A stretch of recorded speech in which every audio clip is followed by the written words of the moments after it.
भारत में बालों का व्यापार और ड्रैग कला दोनों ही क्षेत्रों में काफी बदलाव और विकास हो रहा है। जहां एक तरफ भारतीय बाल उद्योग ने वैश्विक बाजार में अपनी पहचान बनाई है, वहीं दूसरी ओर ड्रैग कला के क्षेत्र में विग का महत्वपूर्ण योगदान रहा है। इस रिपोर्ट में हम भारतीय बाल उद्योग के महत्व और उसकी वैश्विक भूमिका के साथ साथ ड्रैग कला में विग के उपयोग को भी समझेंगे। ड्रैग आर्टिस्ट जीशान अली का कहना है कि विग उनके मंच पर प्रदर्शन का महत्वपूर्ण हिस्सा है। उनका मानना है कि सही विग उन्हें अपने किरदार में ढलने में मदद करता है। वे कहते हैं, विग मेरी पहचान को बदलता है और मुझे मेरे असल व्यक्तित्व से हटकर एक नए रूप में ढालता है। शुरुआत में विग की उपलब्धता भारत में कम थी और जीशान अली को विग मंगवाने के लिए विदेशों से ऑर्डर करना पड़ता था, लेकिन अब स्थिति बदल चुकी है और विग अब केवल ड्रैग कलाकारों तक सीमित नहीं है, बल्कि महिलाएं भी फैशन के तौर पर विग पहनने लगी हैं। विग अब बालों की एक्सेसरी नहीं बल्कि एक स्टाइल स्टेटमेंट बन गया है। भारत मानव बालों का सबसे बड़ा निर्यातक देश है और दुनिया की 85% बालों की आपूर्ति करता है।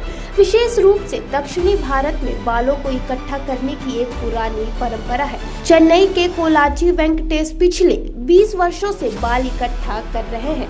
वे बालों को विभिन्न स्रोतों जैसे घरों, सैलूनों और नाई की दुकानों से इकट्ठा करते हैं। इन बालों को नॉन रेमी कहा जाता है, जिन्हें रेमी बालों के मुकाबले अधिक प्रसंस्करण की आवश्यकता होती है। रेमी बालों को सिर से सीधे काटा जाता है और इनकी गुणवत्ता बहुत अच्छी होती है। वेंकटेश के अनुसार इन बालों की कीमत बहुत ज्यादा नहीं होती है, क्योंकि ये छोटे या खराब गुणवत्ता के होते हैं। हालांकि लंबे और अच्छे बालों की कीमत अधिक होती है, लेकिन बाल एकत्र करने वाले श्रमिकों की कमाई बहुत कम होती है। वे एक दिन में 1 से 5 किलोग्राम बाल एकत्र कर सकते हैं, जिससे उनकी दैनिक आय लगभग 59 सेंट से $6 तक होती है, जो कि न्यूनतम मजदूरी से भी कम है। भारत में एकत्र किए गए बालों का अधिकांश हिस्सा चीन को निर्यात किया जाता है, जहां इनसे विग बनाए जाते हैं। चीन में विग निर्माण का उद्योग लगभग 5 से 6 अरब डॉलर का है। भारत में बाल उद्योग अभी भी विकास के दौर से गुजर रहा है और भारत को विग के क्षेत्र में चीन से प्रतिस्पर्धा करने के लिए और अधिक तकनीकी सुधार की जरूरत है। चेरियन का कहना है कि भारतीय बालों का निर्यात करने के बजाय भारत को उच्च गुणवत्ता वाले विग बेचने चाहिए, जो कई हजार डॉलर में बिक सकते हैं। इसके लिए भारत में स्वचालित छटाई प्रणाली और नई उत्पादन तकनीकों की आवश्यकता है। दिल्ली स्थित दीवा डिजाइन हेयर नामक कंपनी ने 2019 में उच्च गुणवत्ता वाले हेयर एक्सटेंशन और विग बनाने की शुरुआत की।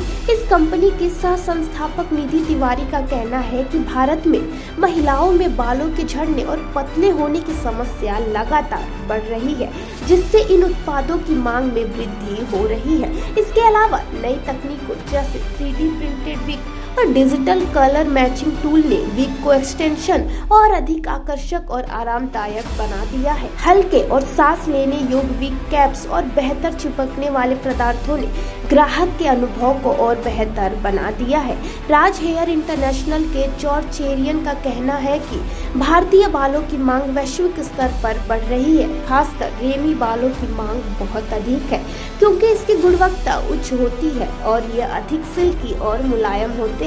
इन बालों का अधिकांश हिस्सा हिंदू मंदिरों से एकत्रित किया जाता है, जहां श्रद्धालु बालों को दान करते हैं। इस प्रकार के बालों की वैश्विक बाजार में बहुत ज्यादा मांग है। भारत में बालों का उद्योग लगातार बढ़ रहा है और यदि सरकार और निजी क्षेत्र इस उद्योग में निवेश करते हैं, तो भारत इस क्षेत्र में और भी सफलता हासिल कर सकता है।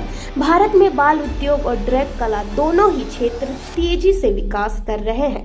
ड्रैग कला में विग का उपयोग एक महत्वपूर्ण भूमिका निभाता है, जबकि भारतीय बालों का वैश्विक बाजार में भारी महत्व है।